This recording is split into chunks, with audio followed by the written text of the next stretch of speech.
Pumila na sa mga gasolinahan kagabi ang marami sa mga kapatid nating motorista para maiwasan ang mas mataas na presyo ng petrolyo na epektibo na ngayon.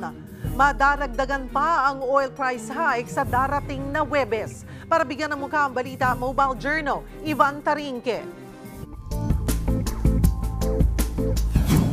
Mag-aalas 11 na ng gabi, pero mahaba pa rin ang pila sa isang gasolinahan sa Marikina. Mapapribado man o pampublikong sasakyan, matiyagang nakapila ang mga motorista para makapagpakarga ng gasolina o diesel bago ipatupad ang staggered na oil price hike. Kaninang alas 6 na umaga, tumaas na ang presyo ng gasolina ng 1 peso at 75 cents, sa diesel 2 pesos and 60 cents, at sa kerosene 2 pesos and 40 cents. Sa Huwebes, may dagdag pa ulit na 1 peso at 75 cents sa gasolina, 2 pesos and 60 cents sa diesel, at 2 pesos and 40 cents sa kerosene.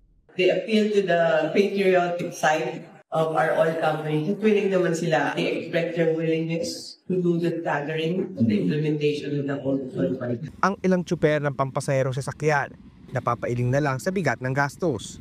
Imbes na sa kita mapupunta, ang pera ay nauubos sa gasolina. Kung malaman mo paano mangyayari dyan. Kaysa walang kitain, hindi yung nabot niya eh. Pagka walang kikitain, hindi niya eh. Papagod lang.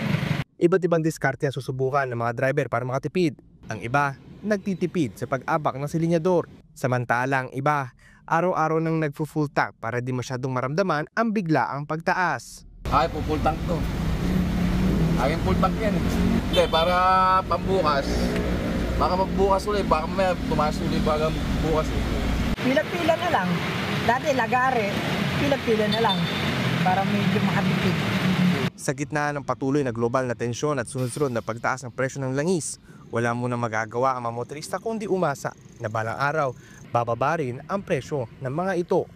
Mobile Journal, Ivan Tarinque po, hatid ang muka ng balita.